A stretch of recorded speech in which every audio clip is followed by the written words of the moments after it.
Salut à tous, Loïc Ternisien, naturopathe énergéticien, bienvenue dans ce nouvel Instant Naturo dans lequel on vous parle du silicium.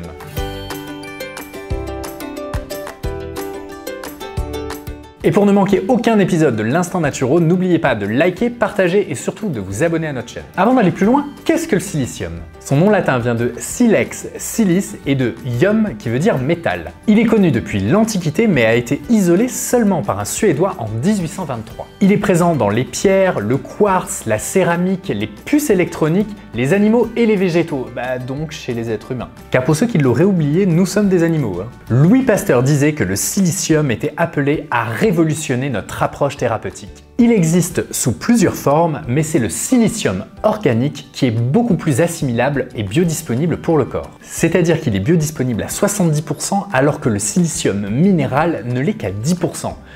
Faut dire, c'est rare de manger un caillou.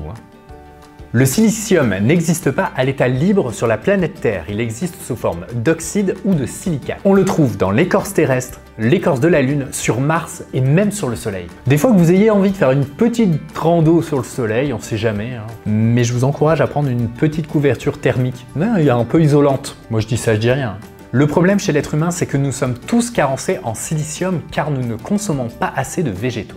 Car seulement 5% de la partie consommée est assimilée par le corps, le reste est directement uriné. Vous imaginez que 5% c'est pas beaucoup. La quantité de silicium présent dans les plantes va varier en fonction des saisons et en fonction de la quantité de silice que la plante va pouvoir prélever dans le sol. On en retrouvera dans l'avoine, l'orge, le blé, le sarrasin et même la prêle qui est une super plante médicinale. Vous pourrez aussi trouver du silicium d'origine animale. Les sources les plus riches en silicium sont les fruits de mer. Parlons maintenant du silicium organique. Il n'existe pas en dehors de sa présence dans les plantes et les tissus d'origine animale. Il a été synthétisé en 1957 par un chimiste bordelais. Dans le corps, on retrouve environ 3 à 7 grammes de silicium. Et nous devrions avoir un apport quotidien de 2 mg de silicium par jour. Et il est nécessaire de refaire ces réserves régulièrement puisqu'il participe au renouvellement de nombreux tissus dans le corps humain. Une absence de silicium naturel lors du vieillissement va altérer la régénération et augmenter le vieillissement cellulaire. Mais attention quand vous le consommez car il peut être en compétition avec le calcium et l'aluminium.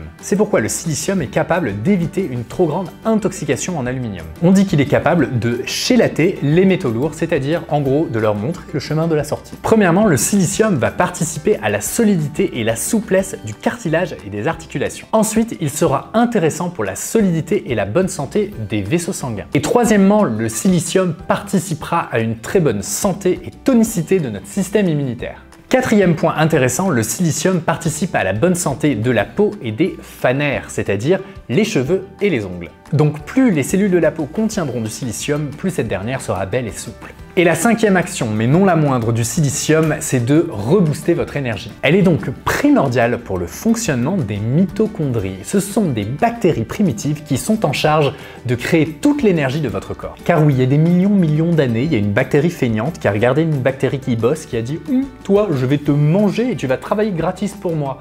Elles sont encore dans nos cellules. Donc vous l'avez compris, le silicium est extrêmement important pour le bon fonctionnement du corps humain. Je ne vous ai donné que 5 propriétés, mais il y en a plein d'autres. Si vous souhaitez augmenter votre apport en silicium, vous l'avez compris, mangez plus de végétaux, consommez peut-être une plante médicinale que l'on appelle la prêle ou consommez du silicium organique de type G5. Avez-vous déjà utilisé du silicium organique? Si oui, je vous laisse nous dire tout ça dans les commentaires. Partagez-nous votre expérience. Et si vous avez aimé cette vidéo, n'oubliez pas de la liker, la partager et de vous abonner à la chaîne pour ne manquer aucun instant naturo. Prenez bien soin de vous. Salut!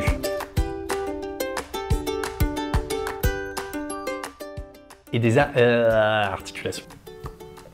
Ouais, pas sûr. Et si vous... révolution... Merde. Ouais, attends, je l'ai. 4... merde, ça c'est pas 4. Non, on s'en fout, ça on va zapper. Non, mais là, faut y aller à fond. C'est pas juste vu, ça va être plus long.